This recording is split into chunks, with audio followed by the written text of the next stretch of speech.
Welcome back. 2021, we are only 8 days in and wow, doesn't it seem like a lot has happened? Bitcoin smashing its all-time high in spectacular fashion, Ethereum back over $1,000, and the WTF of, well, you know. But the orange man wasn't the only one publicly complaining over the New Year period. The great and the good, the bald and the bearded of the crypto cognoscenti had allowed themselves a good old bleat in response to a proposal from FinCEN that, from the outside, looked like the last f*** you hurrah of an outgoing Treasury Secretary. A midnight mud pie in the urinal of American politics. It looks cynical, the timing is suspiciously sneaky. But what was the proposal, who's behind it, and what happens next? All of that to come on this week's episode of The Defiant.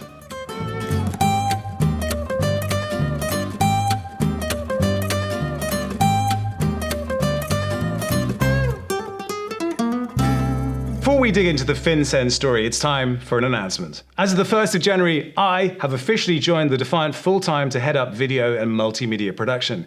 We're building a content team, we're going to be completely redoing this whole studio here, but as of right now, the country where I'm living is in lockdown, and I don't know exactly when it will end, so I'm operating as a lone gun. For now.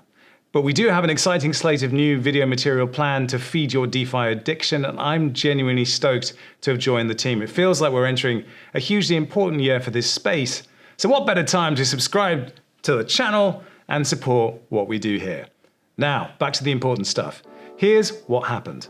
On the 18th of December, the US Financial Crimes Enforcement Network, FinCEN, released a proposed rule that would instill record-keeping and reporting requirements for transactions by or to a bank or money service business involving an unhosted or otherwise covered wallet. If enacted, the proposed rule, entitled Requirements for Certain Transactions Involving Convertible Virtual Currency or Digital Assets, would subject transactions sent to self-hosted wallets and wallets held at financial institutions not subject to US anti-money laundering or AML law to heightened AML standards. Exchanges would also need to submit and store records involving transactions worth more than $10,000 in a given reporting period. It would also require banks and MSBs to file information pertaining to a customer's transaction and their counterparty, including names and physical addresses, to verify both parties' identities. That's a lot of data. Now, this wasn't a surprise. Back in February, Treasury Secretary Steven Mnuchin warned that regulations were coming. He said, "We will be rolling out new regulations to be very clear on greater transparency so that law enforcement can see where the money is going and that this isn't used for money laundering."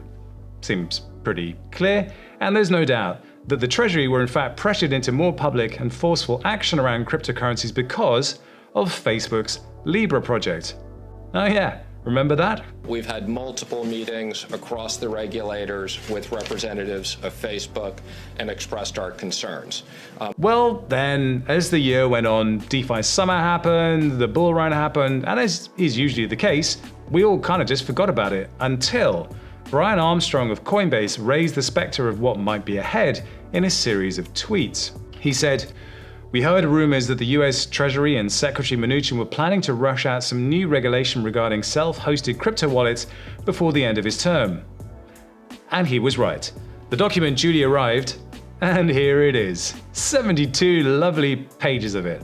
Now, there is a lot of wordage in this document, but also, as it turns out, not a huge amount else, which is strange given how long it is. And maybe that's the point. Now, here's how it starts.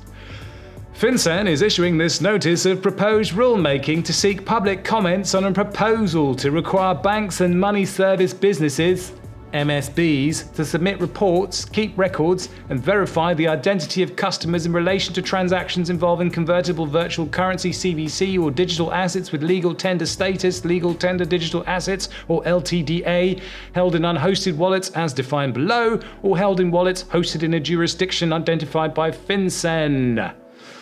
Now, it's probably worth a quick sidebar here on who FinCEN actually is.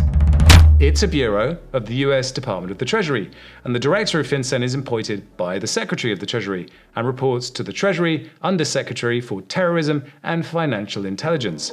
FinCEN's mission is to safeguard the financial system from illicit use and combat money laundering and promote national security through the collection, analysis, and dissemination of financial intelligence and strategic use of financial authorities. And why this is important is pretty simple. It's basically this. Large-scale crimes cost money, and moving money around leaves a trail. And more often than not, it's financial data that leads to prosecution. Remember Al Capone? Well, he was ultimately arrested on tax fraud. Yes, financial data is a vital cog in the war on terrorism. Okay, back to the report. Now, it might be 72 pages long, but the key points involve those pesky, unhosted wallets. Now, I counted, and there's actually 68 instances of that phrase, unhosted wallet, in the report. And you do have to kind of dig around for what they actually mean by that, but there is a kind of flappy description in there. It says this: the term unhosted wallet describes when a financial institution is not required to conduct transactions from the wallet. For example, when an owner has the private key controlling the cryptocurrency wallet and uses it to execute transactions involving the wallet on the owner's own behalf. Users of unhosted wallets interact with the virtual currency system directly and have independent control over the transmission of the value. When such a person conducts a transaction to purchase goods or services on the person's own behalf, they are not a money transmitter and are not subject to BSA requirements applicable to financial institutions. Additionally, because such transactions do not necessarily involve a regulated financial intermediary on at least one side of the transaction, they may never be scrutinized pursuant to any AML or CLT program. So, you trade legitimately on a centralized exchange, you withdraw funds to a self-sovereign wallet, and FinCEN wants that action to be subject to AML so that they know that that wallet belongs to you. Now, we submit to KYC in pretty much every financial interaction these days. So why is this different? Well, let me recontextualize it for you. You have money in a bank account. Those transactions are tracked, of course, you are a named account holder, and then you withdraw your cash into a wallet that goes in your pocket. Now, are you in any way required to register that physical wallet with anyone, to tell anyone your address because of that wallet? No. And there's plenty of physical cash used in money laundering, isn't there? Hey, that's too much now. You stepped over the line. Now, we're always told digital cash is better. It's cheaper, it's faster, and it's highly portable. Yes, but when it's digital, it can all be tracked. I seem to remember last year I barely touched physical cash at all. And we were told to avoid cash because of COVID, despite the fact that most of us were constantly interacting with physical environments that were every bit as much at risk as the cash we were using. And we are perfectly capable of washing our hands. But be in no doubt here, physical cash is dying. This man is dying! So the response to the proposal was immediate and forthright. Catherine Horn of A16Z, Brian Armstrong and Square's Jack Dorsey all made strong, impassioned statements. Horn called it arbitrary and capricious. Square's official statement said, the burdensome information collection and reporting requirements deprive US companies like Square of the chance to compete on a level playing field to enable cryptocurrency as a tool of economic empowerment. And there was a lot of talk about the US falling behind the rest of the world in terms of financial innovation. Kraken warned that the law will drive users away from regulated platforms. They said it virtually guarantees that the evidence available to law enforcement today will be placed outside their reach tomorrow. It is quite clearly a politically motivated piece of midnight rulemaking, the publication of which diminishes the trust we have placed in FinCEN. But what really pissed people off was just how snide the timing of the announcement was. And it wasn't just tech figures who were angry about it. 8 members of Congress sent a letter to Mnuchin expressing concern over the shortened comment period for the Treasury's recently proposed rule. They said the proposal in question was made public just before the Christmas holiday, and it announced that the public will be afforded 15 days to file comments. A comment period basically consisting of 8 business days over 2 holidays is not appropriate for regulating any industry and could result in stakeholders being unable to meaningfully respond. So this left but one avenue open for people to actually do that. And that was, of course, the public comments. And funnily enough, in they poured, which led to some frankly beautiful tweets from crypto's prominent legal commentator, Jake Chavinsky. The FinCEN public comments that I've seen today, it's seriously crazy, you guys, exploding head. There are so many of them, they're so detailed, they make such good arguments. There are so many of them! No way FinCEN can legitimately work through all of this before January 20th, no way! To which Cyber Hokey responded, do we expect they will, or is the comments period a formality and they have a foregone conclusion? I've worked on enough government RFPs to know when something is wired. This reads, wired. Jake replied, there's still a chance, not so much that will change any minds, but nobody likes getting sued and losing in court. They have to respond to relevant, significant issues raised in the comments. This many, with this much detail, makes it very hard for them to justify moving forward. So there were quite a lot of comments already posted, but then suddenly out of nowhere, just a blitz of them arrived, to which Jake responded, so, a weird thing happened with the FinCEN rule. A lot more comments were filed this week. Like, a lot more. The website only lets you read around 3,000, maybe because the rest are duplicates or are still being loaded. Now I took a look this morning and this is what I found. So who really knows how many comments there actually are? But there's no doubt it struck a chord. Even the US Chamber of Commerce Center for Capital Markets Competitiveness also posted comments. They said, we're concerned by the 50-day comment period.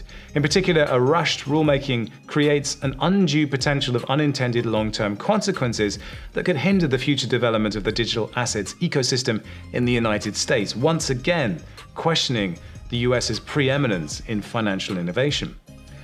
Stephen Mnuchin was Trump's Treasury Secretary pick, and given his position, it really should come as no surprise that he wanted to introduce crypto regulation. And it was undoubtedly accelerated with the announcement of Libra, which coincided with deep concerns about Facebook's influence over, well, everything. But however you skin this particular cat, it does kind of look like the final flex of a departing power player. But the sentiment is definitely not out of character. What I will tell you is the president does have concerns as it relates to Bitcoin and cryptocurrencies. So what happens next? Well, the deadline for comments has literally just expired, and now we have to wait and see.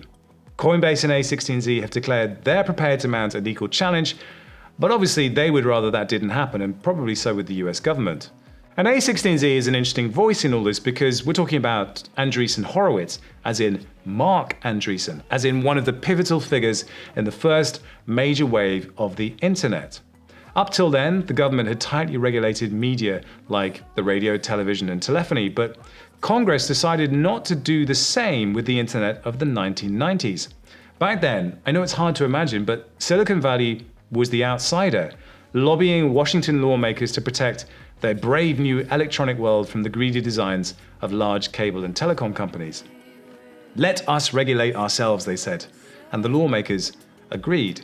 And as we ponder the power and heft of the giants born from that decision, does the same thinking apply? I don't know. But I do know that FinCEN itself was the victim of a leak of thousands of sensitive documents pertaining to SARs, or suspicious activity reports. And that leak also exposed just how poorly resourced FinCEN actually is to deal with all the data it's collecting. Add in millions and millions of cryptocurrency records as well, and you kind of have this delicious data honeypot worth millions, potentially billions. And that is something to think about. But there's no doubt here, this is about power. If you give people control over what they do, if you give them the power to exercise freedom and choice, then that's a power that can be abused, and possibly most people aren't best equipped to handle that power. And what FinCEN is trying to do is protect people. That's their mandate. So we shall have to see how this one plays out. And it definitely feels like there's a few more chapters to go. So stay tuned. This was the Defiant Weekly. Don't forget to hit the subscribe button. You know what? I will see you on the next one. I wish to be me.